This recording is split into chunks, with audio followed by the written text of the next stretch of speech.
Welcome to Film Jury, where movies stand trial and the verdict is always final. In every episode, our roundtable of film fanatics becomes the jury, dissecting the visuals, the sound, the storytelling, and the performances as they examine every element that makes or breaks a movie, because every film deserves its verdict. Warning, this podcast does contain strong language and major spoilers are ahead. Court is now in session. What is going on? Welcome to our final episode of our Meta March series, where we are diving into April Fool's Day. And what great timing, as it's April Fool's Day this week. So we're going to be unpacking the 2008 remake of April Fool's Day. I'm just kidding. I was waiting to see if anyone was going to. No, Kristina didn't even blink. No. Didn't even blink. She total gun stared me down. I did see that it was free on YouTube. I got through 2 minutes of it and turned it off. Is it that bad? It felt immediately lazy, the remake.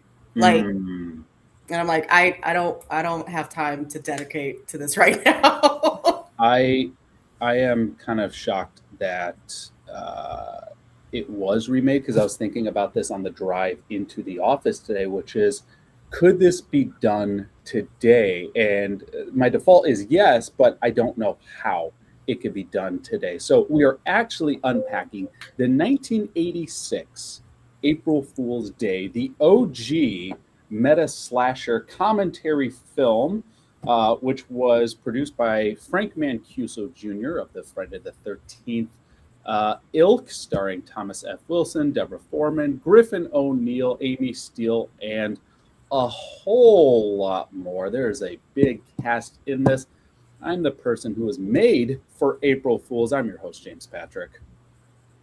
I'm here in full support of the fashion aesthetic denim pirate. My name's Kristina. And I'm Kat Stratford, your lead antagonist. I did not realize how many times I've seen this movie. I only thought I saw it once, but as soon as I started watching, I was like, oh, I've seen this movie a lot. Like, I catch this movie on streaming all the time, which kind of doesn't bode well because of how much I forget about this movie, and had to be reminded upon watching it. But I was really like, when we set the theme of doing a month dedicated to meta films, this was the first movie that came to mind. It's like, oh, we have to do April Fool's Day. I mean, this came out exactly 10 years prior to Scream. Feels like it came out 30 years prior to Scream. It feels like Scream aged a lot better than April Fool's Day from 86. And it doesn't feel like these films are only 10 years apart, but they are. And I think, Scream probably gleaned a lot of its ideas or inspiration from this movie. I was curious if either of you have seen this leading into doing this episode. No. So this was my first time ever watching this movie, and I have to say, I spent a lot of this movie thinking to myself, am I being punked right now? Because, like, where's the meta? You are being punked. Yeah, that, like, and kind of like we're jumping or putting the cart before the horse, but ultimately, the prank of this entire movie is on the audience, which is a fascinating approach for a film to say, we're going to make a movie, we're not going to actually show you any kills, and that's the first tip of the hat. You're never going to see anyone die. And at the end of it, we're going to subvert your expectations. We're never going to give you what you thought you were going to get in a copy-paste slasher film that is themed around a holiday. Halloween, Black Christmas, Friday the 13th, and then April Fool's Day. There's Graduation Day is another one. Mother's Day is another one. Mother's Day is uniquely bad. Which one? Mother's Day. I don't remember too much of it. But skip it. The idea was, let's tease audiences with what they think they're going to get, which is just a copy-paste slasher film. And instead, let's play a big joke on them. and you know, the laughing at the end of the movie, the ha ha ha ha, that kind of crazy, exasperated cackle from our lead character really is her laughing at the audience, if nothing else. Well, let's dive in to 1986 April Fool's Day. Kat, did I totally stomp on your introduction of yourself? I'm sorry. No. I didn't. Okay. I retract my apology. All right. We open on a home movie. Could this be the first found footage film as well? I wonder. It's certainly topical for me because I spent all yesterday watching the entire Blair Witch filmology.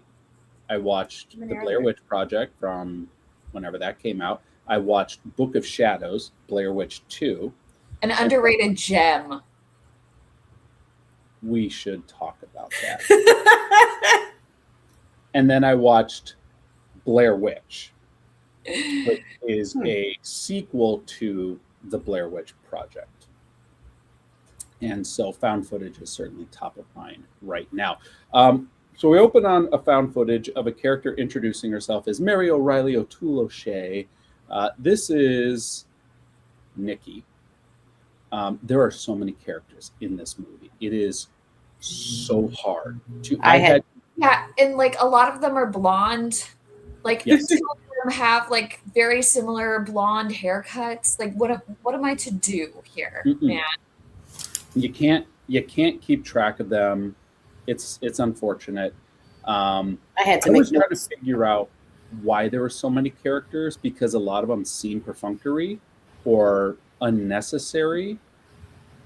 And the only thing I could think of, and I couldn't find any data to back this up, is the entire slasher genre as a concept is based off, of course I just blank on Agatha Christie and 10 Little Indians, and this idea of eliminating one character at a time until you reveal who the killer was. I was trying to find, is there a correlation between the number of characters and Agatha Christie?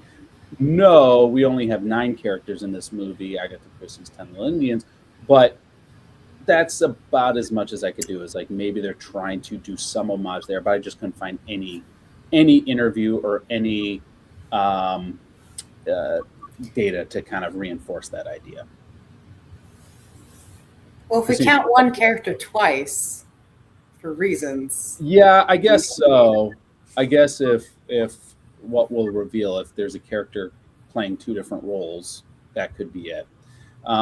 Well, this is Nikki, and she's kind of poking fun at her friend Muffy St. John, who's rich and lives on a private island and is inheriting a mansion from her family. And so she's kind of poking fun. All of these friends are meeting together at a dock to get on a ferry to go to this private island to have a celebratory get together with Muffy St. John. They're a very rich, well-to-do friend. And we're meeting this kind of ensembled group of individuals. Like I said, a lot of them feel copy and paste. Some of them stand out as original. A lot of them feel like stereotypes. Who stands out as original? No, original as in they're not like others in the group. Sorry. Oh, okay. They are. Sorry. A more appropriate word would be unique. Like I would say, Kit feels unique, contrasted to the group. Nan feels unique, contrasted to the group.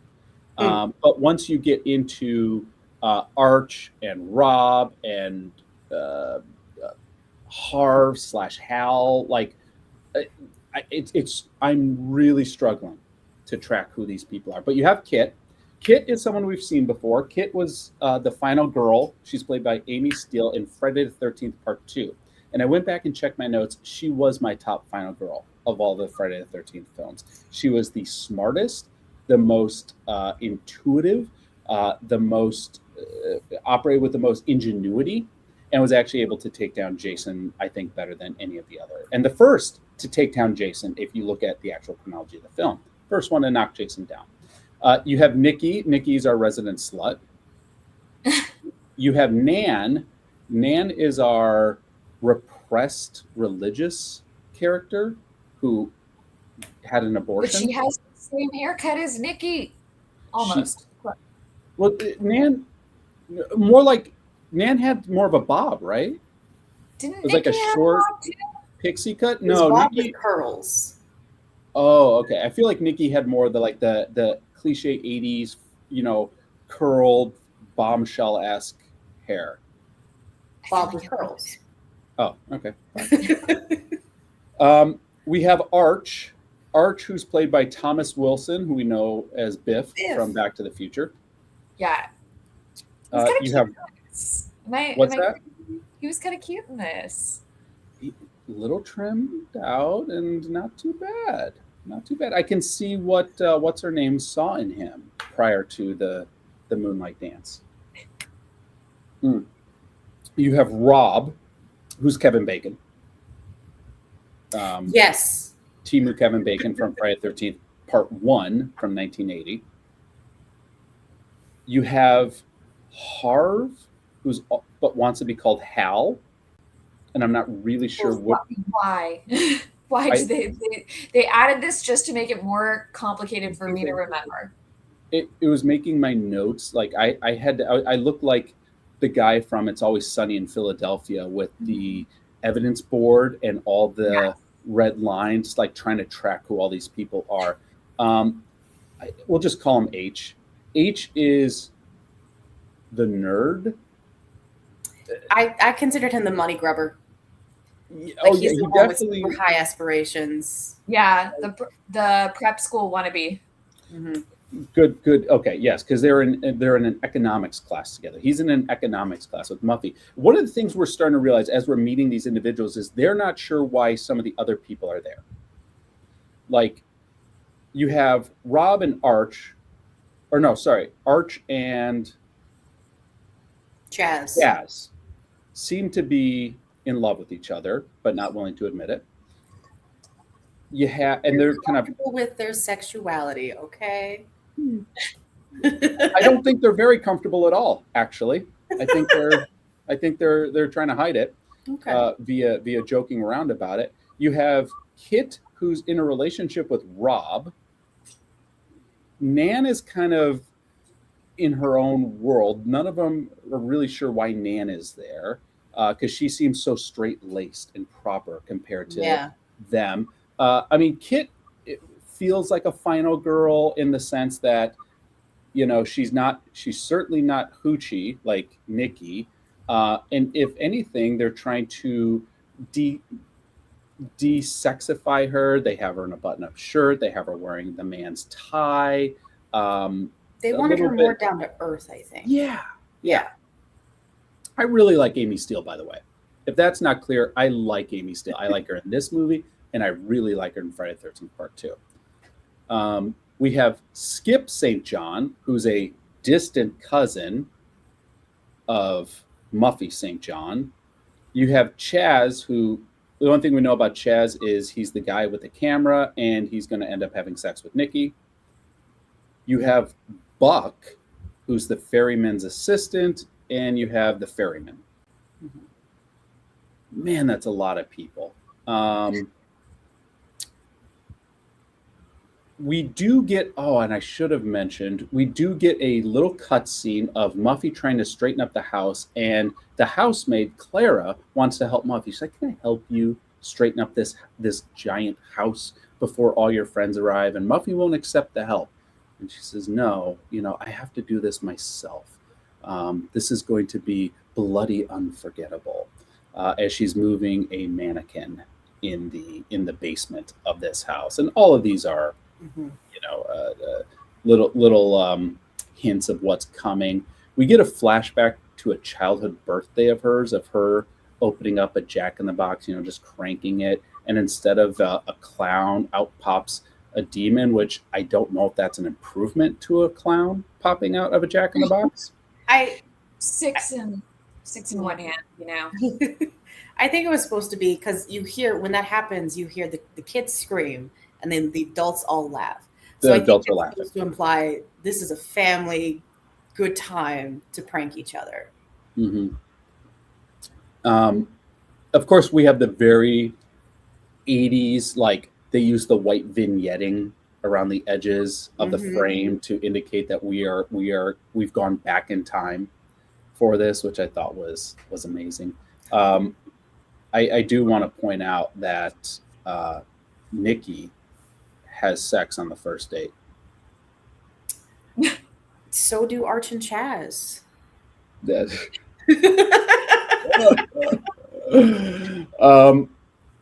Hal tries to hit on Nikki as they're on this ferry going over to the island. That doesn't go so well. No. Has some weird line about muff diving. Oh yeah. Chaz tries to hit on Nan, and that doesn't work either.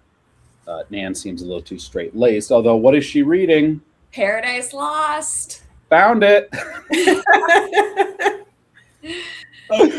Oh, that is going to go down as my favorite line from any of the movies we've ever done. Oh, Paradise Lost. Found it. It's not that good, James. Arch and Skip get into a little bit of an argument over throwing a switchblade. They were playing a switchblade game, and the argument gets kind of violent, in which Arch kind of throws the switchblade and quote unquote accidentally impales Skip in the stomach. Yikes. Oh, just kidding. It was an April Fool's joke. He's okay. But in this, like, Skip fell over into the water, bleeding. In this, the ferryman's assistant jumped in to save him, but was unable to get back onto the boat, and thus the boat crushed his face against the dock. This was like this scene, the entire so this is a very slow accident. You literally like watch the guy go for like 5 minutes, and you're like, I feel like you could have moved. I feel like I'm like, also you watch the ferryman who's driving the boat. He's like looking out the window at his assistant who's in the water. and not redirecting the boat. He's like, he waits until he's like right up on him, and then he's like, hey, you should move, Buck. And yeah, just this seemed very preventable. Buck Extremely, because the boat was stopped and then started up as he was throwing the rope up to try and tie it off. It's like, Yeah. okay, I don't understand. I don't understand. Well, what we'll find out is that this injury was staged. But here's my question. If this injury is staged, the prank between Skip and Arch wasn't. What was going to be the plan for the ferryman's assistant to fall in the water and get crushed by the boat? Because what propelled him to jump into the water was trying to save Skip. But Skip and Arch are not in on the game at this point. They're not in on the plan. So is this just illogical in the movie? Skip is, I'm pretty sure. Yeah. Arch isn't. That's okay. Okay. But at the same time, how would Skip know that Arch would throw that at him? Well, no, Skip and Arch are making an April Fool's joke. So, I see. So Skip knows the plan. Skip is one of the people in on the plan. And for listeners, you'll find out what the plan is in a solid 90 minutes. But okay, so Skip is probably the one that prodded this plan on. So Skip, once again, I'm now confusing Skip with Chaz.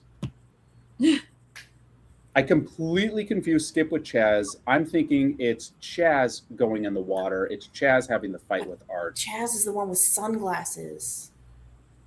Oh, man. Just really Xerox these actors. The only thing I remember about Skip is he's a stoner with a switchblade. That's it. That's it. That's all. If you ask me to describe him to the police or something, I'd be like, he has a head. Just picture Matthew Lillard. So we're not looking for the headless horseman. We okay. The ferryman has to drive Skip off. Who gets driven off? Buck. Ferryman has to drive Buck off in the speedboat because Buck's the one who got his face smashed. Buck got his face smashed. Has to drive him off in a speedboat to take him to the hospital. We also get introduced to the police officer. The constable is there at the dock. He helps to get injured man to safety. He what? He helps get injured man to safety. Yeah. The ferryman takes him to safety. The constable says to Muffy, I need to take your boat and go check on him. I'm going to go check on him. Got it. So now we have no boats that can be driven. Okay, because the ferryman took his speedboat and the constable took Muffy's boat. So you have the big yacht, or ferry, but no one knows how to drive a ferry. All right, so we go to the house and it's time for a dinner party, and they all walk into the dining room and someone points out, oh look, there's little place cards for all of our settings, just like Agatha Christie. Little nod right there. During the dinner, Arch leans back in his chair when we realize the chair has fake legs, and Arch falls. He does like a really skilled backwards somersault, I just want to say. It's impressive for him not realizing that was a prank chair. Yeah. Mm-hmm. What's her name? Sits on a whoopee cushion. Yep. Not only sits, but then sits, pauses, and then continues to sit. As if I'm going to continue this thinking that, this is coming out of me. Skip is meanwhile just drinking on the dock. Just drinking away. So Skip's not at the dinner party. I don't understand why we need to see him drinking. This only is for the audience. This is for no one else but the audience. None of the other characters need to know where Skip is. They don't seem to really It's care. building tension because you know that if he's like, you're watching a horror movie, like this is not a new genre. So like him being isolated and drinking is like how to attract a killer 101. It's the only thing he could do extra is take his top off. Don't get that. As we're at this dinner party, we all kind of realize that all these kids seem like they don't have much of a future. They're all kind of like running out of luck. So I don't know what that says about anything. I'm not sure. They didn't want to give them backstories. They didn't want to give them depth because there's 9 characters. That's a lot. But yet we learn Rob is struggling in school, and I think Arch pointed out that they're all kind of like struggling. Like Arch had a moment of clarity. There was a reference to who said that they're reading the life of Johnson. Who was that? Was Muffy? Did Muffy say she's reading the life of Johnson? That was like a quote from her favorite book. She said it was like a quote from her favorite book. Oh yeah, so Muffy makes this big. She's reading that, and she gives this big toast, and makes everyone stand up. And like the gist of the toast is that like we're all here for love and friendship and trust and blah blah blah. And then everyone takes a sip and discovers that Muffy has put dribble glasses out for everyone. Ha ha ha ha ha. I didn't know what those were. Yeah, it's like they look like normal glasses, and I don't know. And then everyone's like Muffy. I'm like, what happened? It's a dribble glass. So like it's a glass that they used to sell these in prank shops. I don't know if this is like still a thing, but I thought it was hilarious. I would constantly be doing this to my family. It's a glass that has like an extra hole below where you would be drinking. So like you like when you go to take a sip, it just looks like you're drooling it out. Okay. I thought it was hilarious. Yeah, the one thing I noticed, I looked up, I was like, what is the life of Johnson? It's actually the life of Samuel Johnson, written by James Boswell. And it's about if you think about it's not an autobiography, it's a biography, but you have this author who's kind of staging the scenes and scripting things out of someone's life, and that parallels into what we're going to learn about Muffy. I did write a note here. We have another little Arch and Chaz homoerotic moment. Moment? Are you talking about when they like are in the twin beds together? Like, Yeah. okay, so everyone goes to their room, right? Chaz and Arch discover that they are bunking together. Arch like goes to push the beds together because he thinks that he's going to be getting lucky with some lady in the house, and then Chaz appears and they like start snuggling on these beds, like pretending to like they're making a joke about being gay. But it goes on for like 10 minutes. Like they are snuggled up for like 10 minutes, and it's like, I don't think you guys are joking. It is such a speaking from the male perspective, it is such a cliche collegiate thing to do, is to joke with your male friends, and you always know the one who's not actually joking, and it's the one who just holds that gaze or stare or touch just one beat too long, and you're like, okay. I hope he figures it out because the rest of us have figured it out.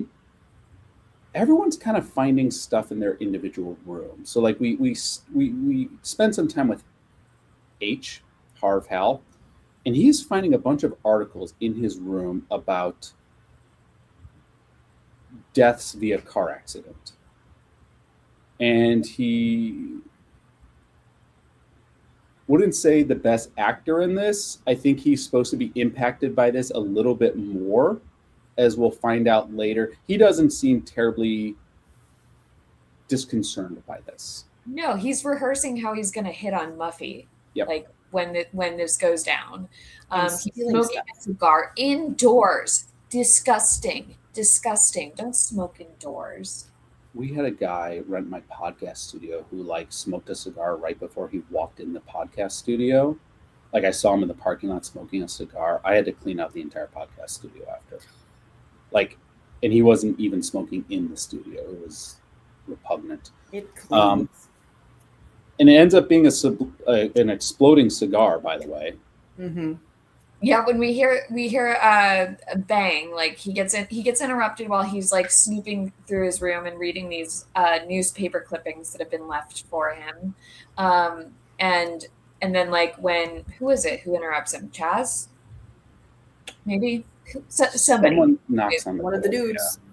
yeah. He leaves and we just hear the bang from his room, and I was thinking, oh, that must be the first murder, but no, it's an exploding cigar. In Nikki's room, the faucet shoots water at her face, and she also finds sex cuffs.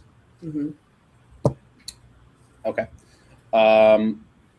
Arch is trapped in his room because there's a fake doorknob that just pops off. So now Arch is pissed. I have to go back and look at names. Rob and Kit's room, there's a painting, and you see these eyes moving behind the painting. So yeah. As soon as I saw that, I was like, that's a cat clock. Yeah, they lift up the painting. There's 2 holes cut out in the face of the painting, and they have a cat clock with the eyes that kind of. If you don't know what we're talking about, watch The Simpsons. Someone has whose room was it? That it must have been. It was Nan's room. Had the tape recorder of the baby crying. By the way, that's fucked up. Yes. From what we learned about Nan. Like, if anything, this movie, we should have just done a movie about Nan being psychologically tortured by it's revealed that that buttoned up Nan has had an abortion, and the prank that they play on her is playing a baby crying. No one got it like Nan got it. Like, this is pretty brutal. And we'll get to where it just gets so casually dismissed later, but I'm pretty pissed on Nan's behalf. Yeah. Like, Hal gets an exploding cigar and newspaper clippings. I mean, that exploding cigar could have taken an eye out. Like, by the char marks on his face, like... Yeah, I've never understood, like, I've never seen an exploding cigar IRL. Do they actually exist? I don't know, man. I feel like someone would have been sued had they existed. I feel like that feels like a movie gimmick, like a 1930s schlocky movie gimmick that was just put into this. Anything exploding close to the face sounds terrifying. Hey, by the way, Kat, the shirt you're wearing for our audience, is that's not the Thing? This is not John planet. Carpenter's The Thing. This is the Thing from I-10 in Arizona. Yes, this is a roadside attraction near Wilcox, Arizona. And for you at home, if you've never been, you're missing out. Go visit The Thing. I love it. Yeah, I originally thought it was the 1950s Howard Hawks The Thing, because I think it's the same typography, but then I saw the subtext of your shirt. Okay. Arch sits on another fake chair. Cool. Meanwhile, Chaz and Nikki are putting those sex cuffs to good use. Yeah, no, they're doing some Kama Sutra stuff. By the way, exploding cigars are real, but they do cause injuries, so they have declined in manufacturing. Shocking. Surprise, surprise. What an explosive revelation. Skip is still in the boathouse. A cat jumps out at him, so we get a cat jump scare, which right off Friday the 13th, and probably more. And then he's grabbed from behind as this very creepy music swells up, and then the camera cuts to the cat's eyes, darting back and forth. Ooh. So Skip's gone. Sorry, Skip. We get a marvelous tighty-whitey scene with Rob and Kit. Are we in the next day yet, or? Oh, I guess, yeah, we are. The next day, Rob is a pair of shorts that's even tinier than the tighty whities. Mm-hmm. We get Muffy in the kitchen, and she's looking disheveled AF, and she kind of feels creeped out, and she tries to dismiss. I just forgot to get dressed. Mm-hmm. In this next day, Nan is disassociating from the group. She doesn't want to talk to them. She doesn't want to hang out with them. She is like visually shaken. Mm-hmm. And like even Arch invites her to play their version of soccer, which Nan declines, and she sees Muffy walking towards like a small guest house or a servant's house and decides to follow her to this house. Meanwhile, Kat and Rob, I have that right? Kit and Rob. Damn names. Kit and Rob are... Sorry, was that when she had the basket of rotten fruit?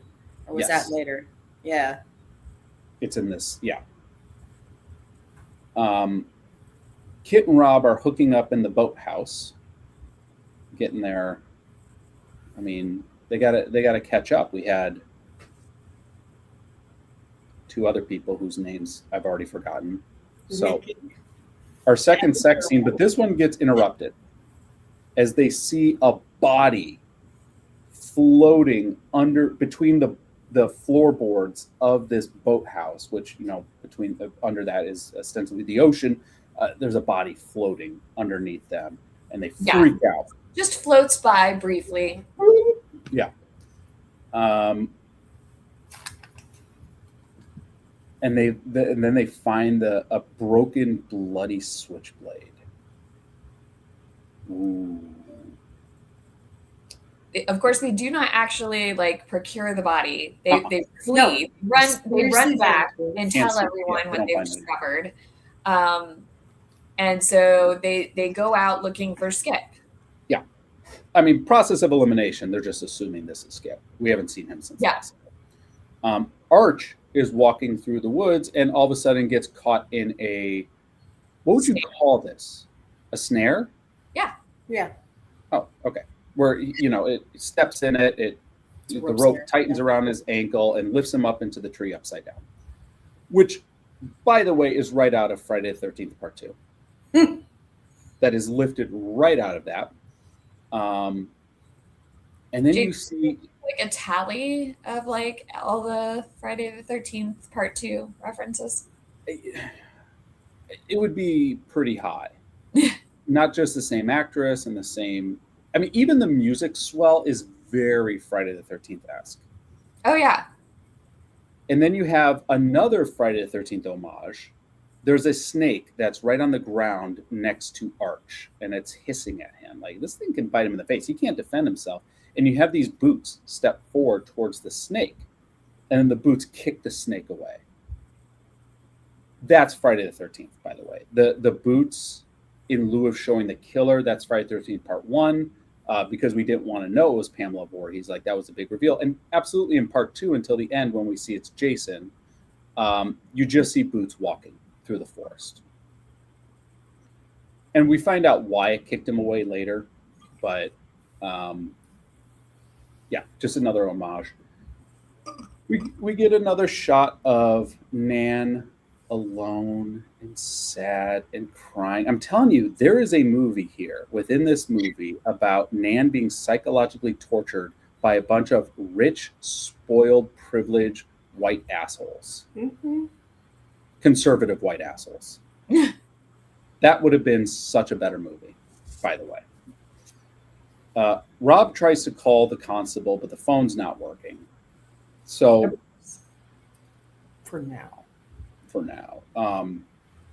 Skip's gone. Arch is gone. We're in trouble here. Nikki manages to fall into a well. Yeah, because in addition to everything, the water stops working. Okay, that's why. I was trying to figure out, like, what the hell are they doing by the well? Because the water main is broken, so they have to go to the well to get water. Mm-hmm. They drop the bucket into the well on accident, and then, of course, they drop a flashlight into the well. H refuses to go in, so Nikki has to be the brave one. But as soon as she's there, we even get like this great music as all the bodies pop out of the water. It's not. Were they bodies or just heads? I thought they were just the heads. We have 2 heads and then a full body. Well, then one of the heads must have been attached to something, because we've only had 2 kills at this point, Arch and Skip. Isn't Nan down there too? Doesn't?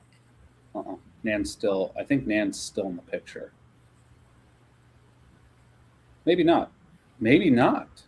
I feel quite confident that Nan's body is in that well. Did Nan disappear the second she followed Muffy into the guest house? Maybe. Kind of. She confronts Muffy, and then I don't think we see her again. I don't remember how she dies, but like, there's a lot of people in this. Yeah, we'll have to see if she pops up. Also, like, when she confronts Muffy, she reveals that like she randomly got invited to this party, and she's like, "I thought you wanted to be my friend. I thought you invited me because you wanted to be friends." Like, they torture this girl. It is just brutal. That's, by the way, that's how you make a sequel to this. Nan's Revenge. That's how you do it. Meanwhile, Kit, the entire rest of this I wrote Cat. Kit and Rob are doing their investigating. Okay, they're going through the house. We're unpacking clues here. Kit finds a picture of twins, and I mean, and as if that wasn't enough, she has to verbalize it. Because Right. the audience is not smart. It's twins. Muffy had a twin. And then Muffy Have we walks gotten a over. call from the constable? I don't. Not yet, No, I don't think so. because she finds the picture first, I think. What's that? No, we did get a call from the constable. I knew it. He told, I'm forgetting names. Rob? Yes. Yeah. He Rob. calls One the is house. the- Rob picks up and he tells Rob, I'm at the hospital with Buck, so whoever's murdering you guys is not Buck. Because at this point, like, we think that it's Buck, our ferryman's assistant, like seeking revenge on these kids for getting his face smashed. But no, it's impossible. The constable is with him now, so like can't be him. So the constable lets him know, I'm gonna come get you guys. I'll shoot a flare when I get there. Stick together. Don't be alone with anybody, especially not Muffy St. John. Ba ba ba. Kit finds this picture of twins, and when Muffy walks in the room, she starts talking about this really creepy, foreboding warning of, with tides like this, some people never make it back to the mainland. And I just backed out of the room. She's also not down to stick with the stick together plan. No, Muffy, she's gonna be in her room. She's like, this is my home. I'll be in my room. And it's like, I agree it's your home, but like people are being murdered. So we're sticking to highly suspicious. She's acting sus as hell the entire time. Very weird.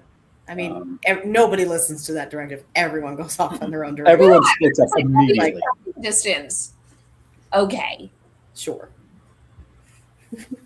Harv Hal unpacks a gun, which, if you were to think about the master plan in this, boy, did someone not anticipate others willing to protect themselves when feeling endangered. Yeah. Yeah, that could have ended badly. And then they're kind of in the living room, and they're kind of talking back and forth. And someone had said, I overheard Nan arguing with Muffy about an abortion.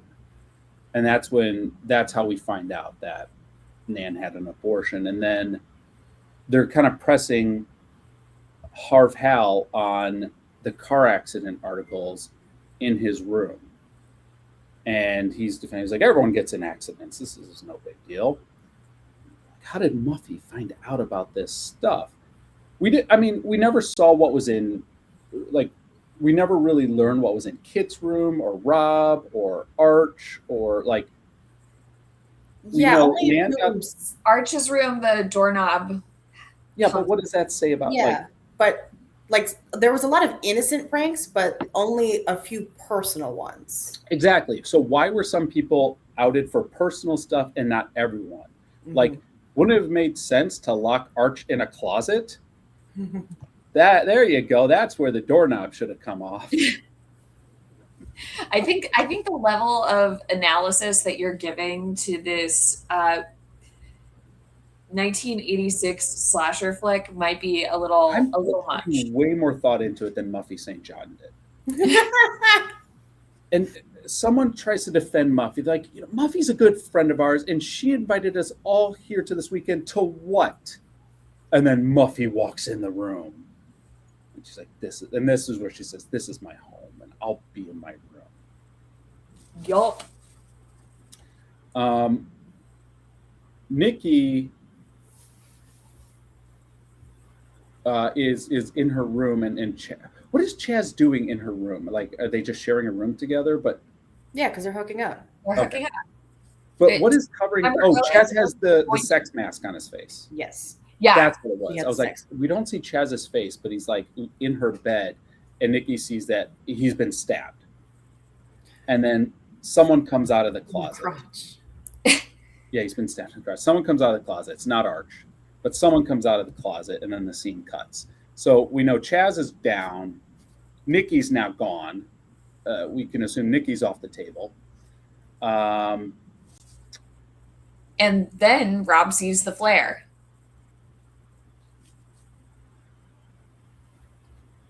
Did you just malfunction?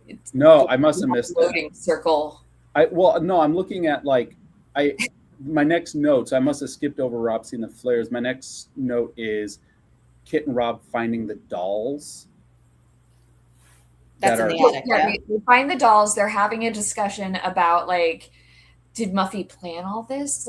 And that's when Rob reveals to Kit, the constable told me, and don't be alone with Muffy. Right, and they see the height markers on the wall, and they see the two names. The two names. Muffy and Buffy. Muffy and Buffy. Which, by the way, was this the moment when Joss Whedon was like, I know what this project's going to be called. I know what to do with Buffy.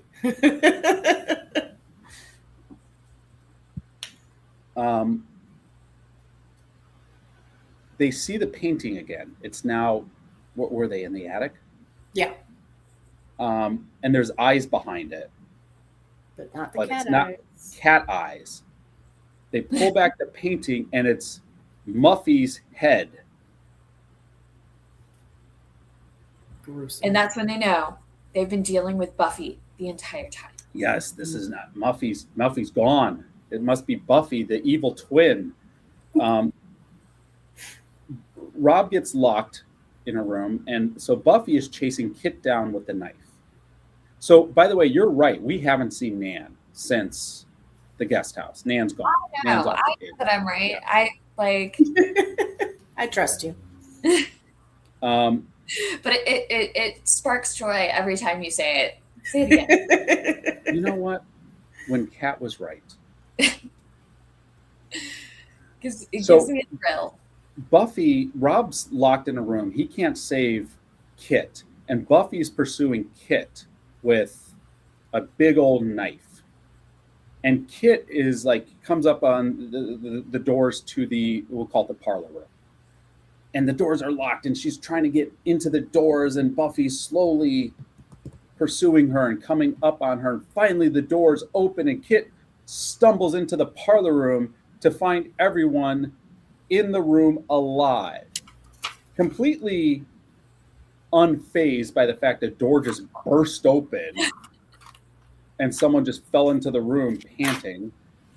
They're just reading, playing cards, having a drink. I did not see this coming. It's Meta March. I know that this has got to be a meta movie somehow, somewhere in here. But I was actually planning on yelling at you because this wasn't a meta movie. It's just I almost texted you while I was watching it, but I didn't want to text you because I didn't want you to know how late in the game I was actually watching this movie. Was it this morning? Maybe that's why I know the timeline that well. That's why I know exactly when Nan went missing. I was also a little confused at this scene. I registered the knife prank at the beginning, and then the boat accident felt so forced. I'm like, it's quite possible. We just had a prank. It's quite possible that's a prank too. And then I turned off my brain and just watched it as a slasher fic for the rest of the movie. Yeah, everyone is alive. And finally, Kit just starts, or Buffy shows that it's a fake knife. She goes and stabs her hand, and the knife depresses in. It's not just a knife; it's a machete. Machete's a little bigger, I think. And Kit is pissed, understandably. Thought she was going to be murdered. Thought everyone else was dead. She just looks at everyone and goes, "Ha ha ha ha ha! Ha. Really funny." And then everyone just in unison, April Fools! Acting! Roll credits. And what we realize is that everything has been a joke. Even the boat guy's injury, because the ferryman is in there, the constable's in there, the boatman's assistant is in there. And Even he's the got boat like a guy's fake prosthetic that he throws on Rob. Yep. And Rob is it freaking was like his a shit. fake busted out eyeball.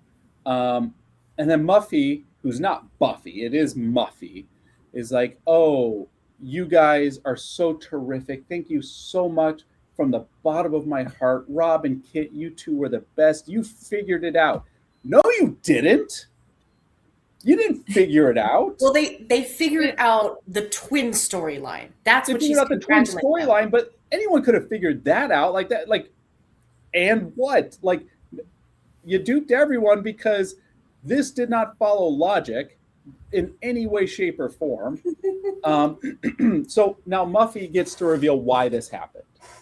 Why she decided to pretend to kill all of her friends who she doesn't even know. She's like, next month I get the house. But the only way I was going to get this house was if I could prove to my parents that I could afford this house. So I wanted to turn this into more than just a country inn. I wanted to turn this into a once-in-a-lifetime whodunit, and I needed a rehearsal. So it's a murdered bread and breakfast. Like that's a murder her mystery. idea. I would fully exist. stay at a murder mystery bed and breakfast. I would too. That's a great idea. It's a genius idea. Somebody do this. It's like an escape room, but for the entire weekend. Yeah, it is a clever idea.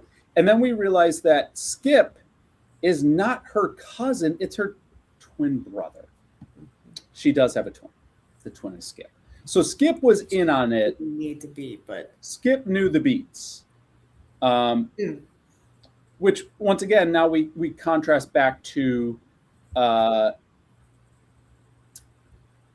like Skip drinking on the dock and like having to see those whole scenes is like that was useless. Like that is just for the audience. Like that is not for anyone other than the audience. Like Skip did not. I told you it's tension building. Well, and that's the thing. This is where we understand that the filmmakers are playing a gambit on the audience. That the audience's expectations and the audience's bias and the audience's desire to see a slasher fic is what was being played and preyed upon this entire time by the filmmakers. They had a giant joke, an April Fool's joke, at the expense of the audience.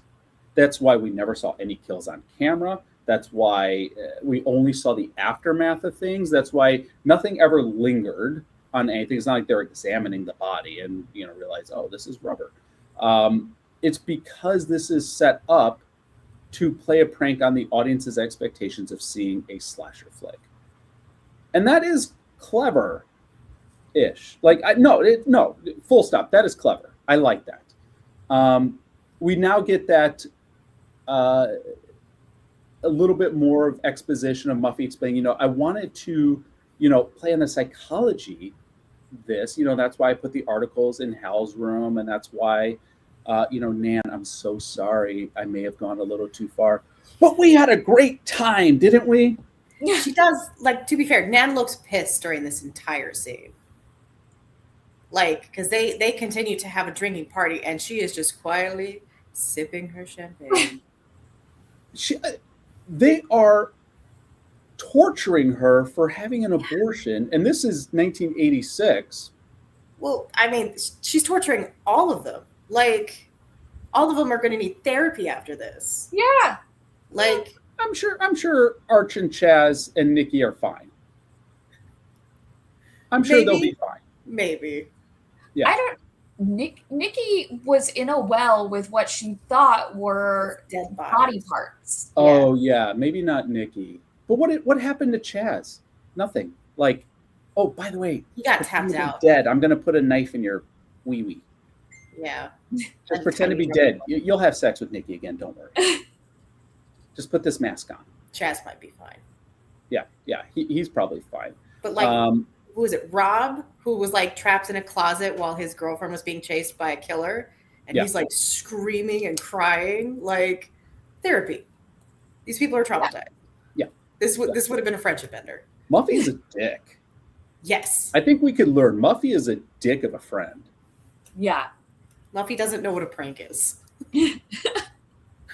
The exact line was, by the way, I'm sorry I took things too far, but we had fun, didn't we? No. No, we did not. No. We did not anymore. Buffy, that's not the same. We did not have fun anymore. You might have had fun, and this is what you think is fun. Like, get fucked. The moral of the story is that rich people are dicks. Rich people are dicks. Yes. Yes, they are. But we're going to have one last jump scare of Nan slashing Muffy's throat. Oh, just kidding. It's a fake knife again. How did she find that? How did she get that? I don't know. But then they both look at the camera.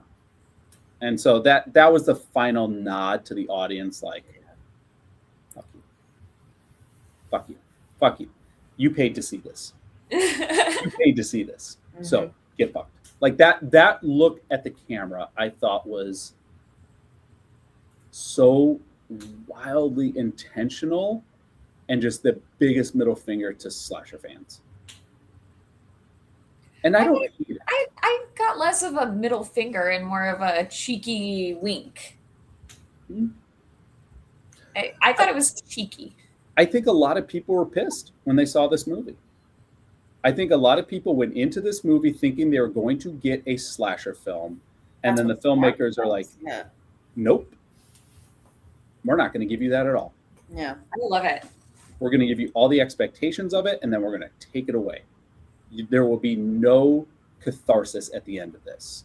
We are just going to absolve everything. It is erased. It has the same energy of it was all a dream.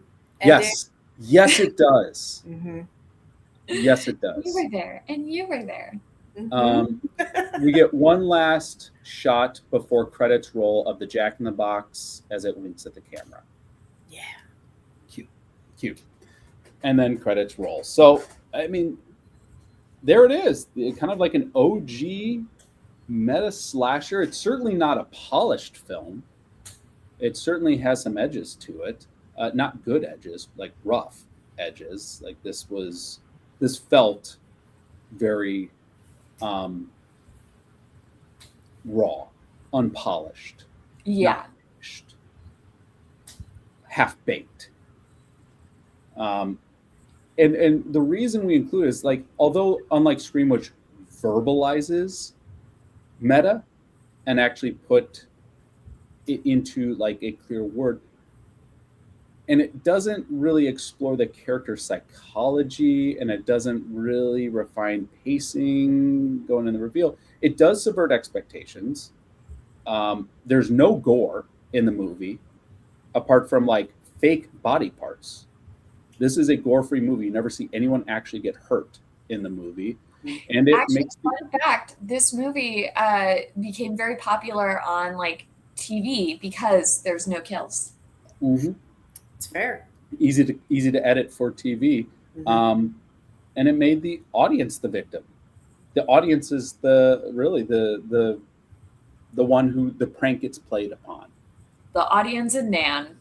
So there it is. So April Fool's 1986. And yeah, I guess it was remade in 2008. I think I saw the remake. I remember absolutely nothing about the remake. You said it's on YouTube, Kristina? It is free on YouTube right now. I might have to watch it just to close that loop. I'll eventually sit down. But like the first 2 minutes of it alone, I'm just like, no. Here's the thing. If you're going to have a film that does something unique like this film does, mm-hmm. and you're going to try to remake it, you damn well better push that envelope. Yeah, and I think I saw like clips in it that things have changed. Like I don't think it takes place in the span of one day anymore. I think they changed locations throughout the movie, but I don't know more than that. So changes were made, but yeah, I wonder what a modern take on this would be. Like looking I'm into definitely it. Gonna check it out. Like, how would each of you, if we were to think, how would each of you make a modern prank out of an April Fool's movie? Like if I'm remaking this movie, how would I? Yeah. Yeah, you're tasked to remake this movie. What is, because you can't copy and paste because that's been done, and anyone who saw the original is going to be disappointed that you just did the same thing. So it has to be different, but what has to change about it? One, to make it modern, and then two, to still subvert the expectations of the audience. I think I saw somewhere that there was an alternate version where somebody actually does die. I don't remember who, but I mean, that's I kind of want to make Nan's like- revenge. that'd be well, that's nice. it. That's my play on this, which is That's the movie I want to make, is Nan's revenge. Muffy pushes too far in a joke. This was a joke. Mhm. And then someone Somebody actually dies. reacts. Yeah. Like the gun never played into this movie because what happened to Hal? How did Hal get taken off the board, by the way? I have no idea. That must have ended up on the cutting room floor. I never see Hal get taken out. So Yeah, I don't remember. what if that's the twist? But is that like prom night? I feel like that's echoing prom night. I have to go back and I rewatch mean, it. like, but- there's a lot of movies. Like, it's hard to make an original slasher. No, but what I'm saying I is, already have it written in my head. Okay, like it's Nan's revenge. She's going after Muffy. She's got Muffy cornered, and Muffy's like, "I'm sorry. I'm so sorry. Like, please forgive me." And then Nan has a come to Jesus moment, and she's like, "You know what, Muffy? I do forgive you. Let's be friends." And then she's like, "April Fools! Stab, stab, stab!" Like. I have this movie half written in my head already. Like, don't give me exercises like this. I take it too. I do have ideas on how to modernize it, and I was thinking about those as I was watching it the second time.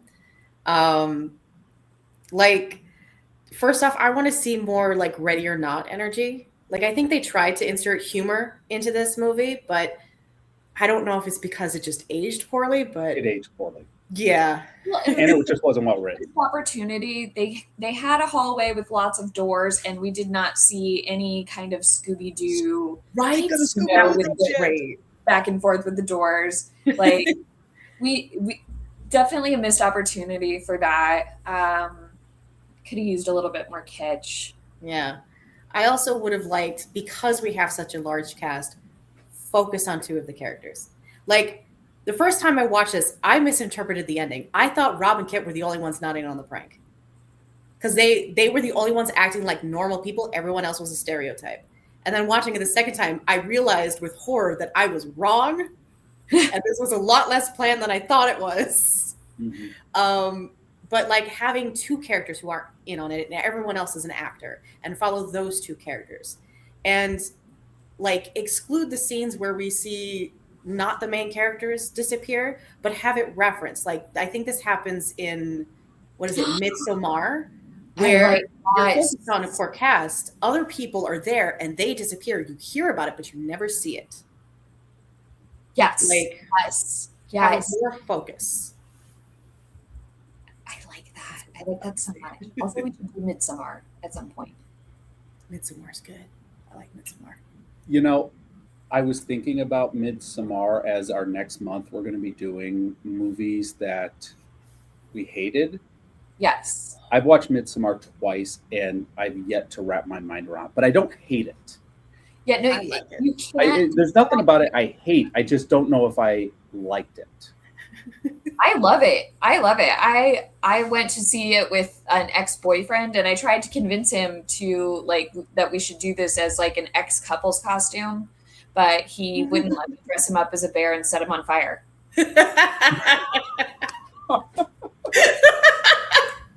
Why not? What a party pooper. Oh my god! You should have muffied him. Should have muffied him. All right, let's get into the verdicts. Kat, what is your verdict of April Fool's Day from 1986? Not guilty. This movie got me. They got me good. I was fully prepared to scream at you because this movie wasn't meta, and then it was like, gotcha. So because of that, it is not guilty. I liked it. Okay, Kristina. I'm gonna have to say guilty. I think it was an interesting premise. It was a fun premise. I think it was rough around the edges, like so much so because I'm still confused as to who was in on the prank and who wasn't. Just And just Muffy and a little bit her brother. That's it. I guess. Oh, the constable, the Well, constable, yeah, and the ferryman's ferryman assistant. and ferryman. But I don't know. It felt, it was a weird watch, and I was confused through most of it. And then I watched it a second time, and I was still confused. It has rough draft energy. It does. Like I would say, like Muffy's, like this was Muffy's test run, and it felt like a test run. It felt rough. It's a very expensive test run because every single one is going to be suing her. Yeah, God, friendship ender, absolutely. Like I'm never talking to her again. Yeah, I'm going to side with Kristina on this. I thought I liked this movie, and there are elements of this movie that I'm like, that's fun. That's fun. Like I like the idea. I like the character of Kit. But man, this movie was boring. I was just like, how is this movie still going? It felt so much longer than it actually is. And even the fact that none of the kills are real, it still feels like nothing happens in the movie. And I think that is, and I was trying to look at this is that because this was made in 1986 and the cadence of film is different today? And the answer is no, because I can still watch a classic Friday the 13th or a classic Halloween or any film from that era and still enjoy it. So it wasn't a pacing issue. It wasn't a structural issue. It was just, this just is kind of a boring movie. I love what it does. I love the concept and I love elements of the movie. But as I said kind of at the top of this, I didn't realize how many times I'd seen this before when I was watching it for this one. I was like, man, I've seen this movie a lot. And this is why I've chosen to forget this movie, because it just drags. So there you go. There you go. One not guilty, two guilties. I guess that's kind of a hung jury. All right, next month we got to do a couple days. Movies we hate so much that we made a whole month of it. Okay, I was sitting on a movie, and I think I'm going to change the movie. Okay, I was sitting on House of a Thousand Corpses. I don't think I've seen. Wait, House of a Thousand Corpses by Rob Zombie. Yeah. Because I did not like that movie. But I might change it. Yeah, that's going to be a controversial take. Yeah, well, I think a lot of people want to like House of a Thousand Corpses because they want to like Rob Zombie, but I think it would have been controversial before Rob Zombie made every other movie he's ever made. I think Rob Zombie sullied his own legacy by continuing to make stuff. Maybe. Well, so there was another movie that popped into my mind, and I was trying to remember what it was, but it's escaping me right now. But yeah, what are you guys thinking for movies I hate? I know, Kat, you knew yours. I'm doing Subservience. I'm sticking with Subservience. It's terrible. Oh my God. I'm mad that I picked this genre because now I have to watch it again. God. Sorry, go ahead. No, I was only going to say, I almost want to pick something that I feel like most people would like and I hate. And I know that you're going to do that because you're. I just need to know that I'm wrong. It's fair. That it's just me, that I have it wrong, that I haven't understood the assignment enough. And that's why, like, I was kind of saying, like, House of a Thousand Corpses, like I said, Rob Zombie sullied his own legacy. But there has to be other movies that most people genuinely liked, and I was watching. I was like, I don't. I was trying to make a list extra on your episode. What were you gonna say, Kristina? I was trying to make a list of movies that I remember not enjoying, but I was trying to also look for movies that are free to watch because I don't want to make anyone pay for these movies.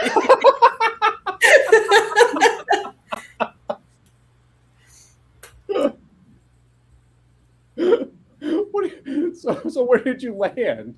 God, I'm trying to remember what was on the list. I think Pulse was on the list. Ooh. Also Ghost Ship. I don't know if anybody remembers that movie. I do remember that movie.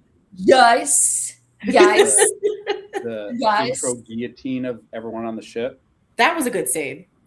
And then the rest of the movie happened. Yeah, no, it's got one great scene, and then the rest is shit. Oh, Yeah. I mean, there was a I'm whole mad at bunch that of movie. like 90s rush to production horror films that came out. That were just cheesy. Yeah, And all had blue cast, like just the blue filter over everybody, because that makes things spooky. Yep. Right? Oh, God. 13 Ghosts with Matthew Lillard. I don't think I've seen that. Ghost Ship. Remember nothing from it aside from the first scene.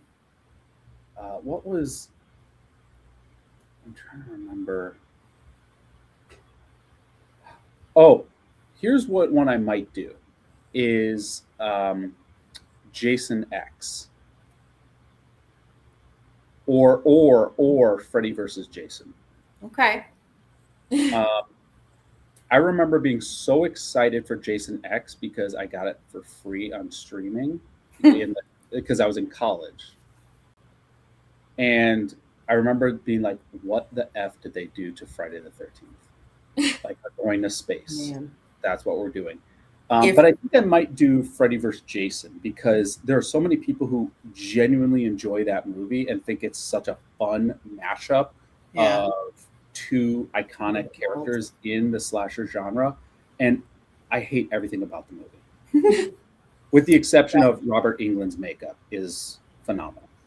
If I'm in on that, I haven't seen any of the Friday the 13th or any of the Nightmare on Elm Street. So okay, I think then we have to do Freddy vs. Jason because you're coming at it with no preconceived bias.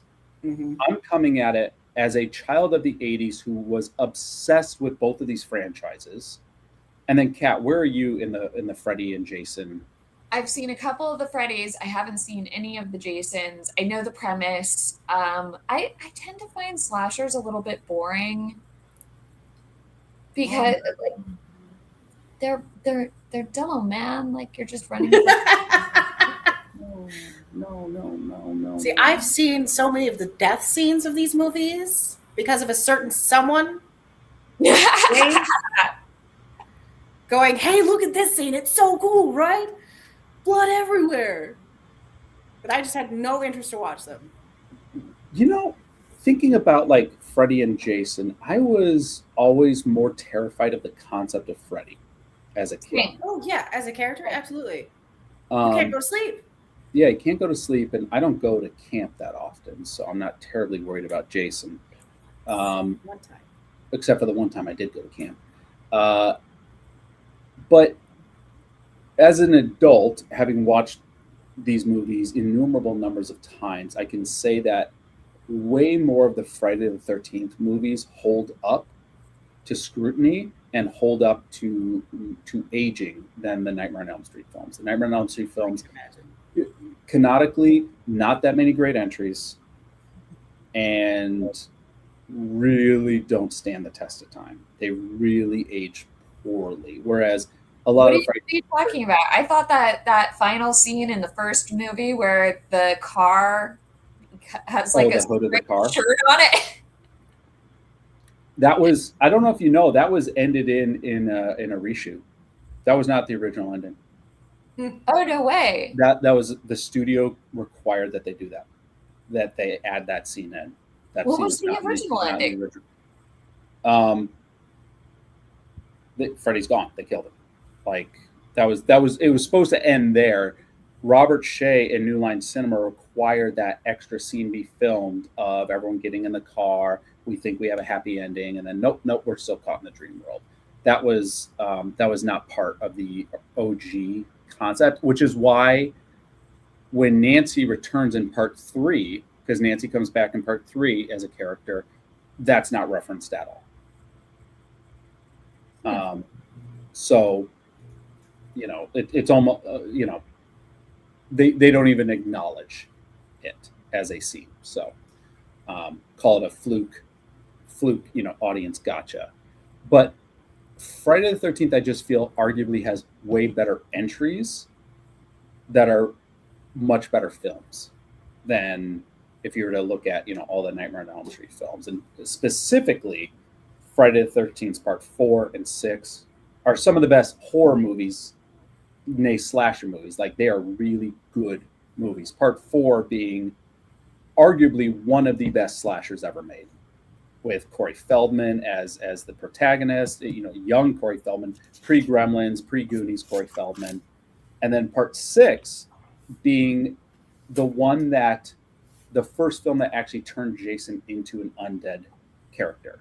So Jason 2, 3, 4, and 5, I should say 2, 3, 4, was alive, a human being, not an undead figure. Part 5, if you're not familiar, I'm not spoiling anything, it's 30 years old. Part 5, it's not Jason, it's a copycat killer, which is a clever concept. And then Part 6 is where he's resurrected from the dead. So Part 6 is the first time he is actually zombie Jason. And they completely jumped the shark in the best of ways, and they made it a horror comedy. First one in the series that they actually made it a comedy, and they did it really well. So he went from being undead to undead? No, Jason was alive in parts 2, 3. He was alive, and then he became undead, and then he became a zombie? Is that how you described it? No, Jason isn't in part 1. Right. He comes in part 2, and we realize that he never died. He never actually drowned in the lake, that he's an adult. He's in part 3, still alive, not undead, not dead. Part 4, Corey Feldman kills him. Okay. At the end of the movie. Okay. He kills him with the machete. Okay. Part 5, he's not in. Right. Copycat. It's a copycat killer pretending to be Jason. Okay. In 6, he becomes zombie. The character played by Corey Feldman in part 4, it's called the Tommy Jarvis trilogy. The character Tommy Jarvis is in parts 4, 5, and 6. Part 4, Corey Feldman kills him at the end. The original idea was that Corey Feldman becomes the killer in part 5. Okay. But the studio was too afraid to go that route. Much like with the Halloween series, they were going to make Jamie Lloyd the killer in part 4 and 5. They were too afraid to go that route, so they did kind of a red herring where they made someone copycatting Jason. You think it's Tommy Jarvis the whole movie. They were going to make Jamie the killer? In Halloween, yes. Not Jamie Lee Curtis, Jamie Lloyd, who's Jamie Lee Curtis's daughter. Okay, never mind. To be clear. In part 6, it's the final installment of the Tommy Jarvis trilogy. They got yet a third actor to play Tommy Jarvis. Tommy Jarvis believes that Jason's spirit is going to come back. So he digs Jason up from his grave at the beginning of the movie, in scene 1 of the movie, stabs him with a metal rod, which lightning then strikes the metal rod and resurrects Jason from the dead, Frankenstein style. So this is the first time Jason is undead. Okay. I'm definitely going to remember that if I ever watch And then from here on out, Jason is undead. Okay. So most of the series... He's not really a zombie. He's like a Frankenstein. Yeah, more like a Frankenstein. Okay. So, you can't kill him. Sure. Like a Frankenstein. You can kill Frankenstein's monster. That's kind of like the famous ending of Frankenstein is that he can't, he's still kicking. Oh, okay. Well... Didn't you review Frankenstein on this podcast? Like on this show? I was so vindicated that I was watching other reviews of Frankenstein, and other reviews of the film were perfectly in alignment with mine. It was a visual, stunning film that was just boring AF. Whatever. The story wasn't there. Whatever. Kiss my grits. Okay. I'm just going to side until with Kat next for posterity's sake. What's that, Kristina? I'm siding with Kat for posterity's sake. That's fine. I can't wait to argue with you over the next movies that we hate. I cannot wait to enjoy that movie, Kat, that you're going to... I'm going to love this movie. Okay. I'm going to force myself to love this movie. Excellent. I can't wait. I'm telling you, Subservience is so, it's monstrously bad. It's horrifying. Why? Just right off the bat, why are her nails like that? I have no context of this movie. It was 2024. What is it? Stars Megan Fox. Megan Fox plays a Artificially hot robot. But didn't we do that in Companion?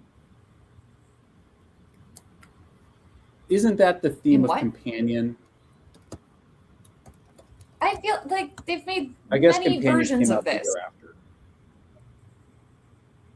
Yeah, Companion came Companion out looks the year better after. than this.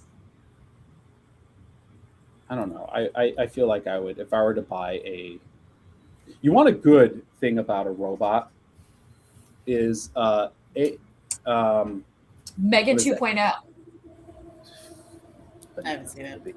AMC had a TV show called Humans. That it was a British sci-fi drama. That was one of the best, if not certainly in the top 5 of storyline dealing with AI consciousness and how mankind tries to control it. Really, really, really good TV show. Great acting. Really well structured. Was hoping for so much more. I think it only lasted 3 seasons, but there was a lot you could have mined from that. So I would recommend that. And the bottom of it would be from 2024, I'm looking at right now, Afraid. And the AI in Afraid is italicized. Did you see that?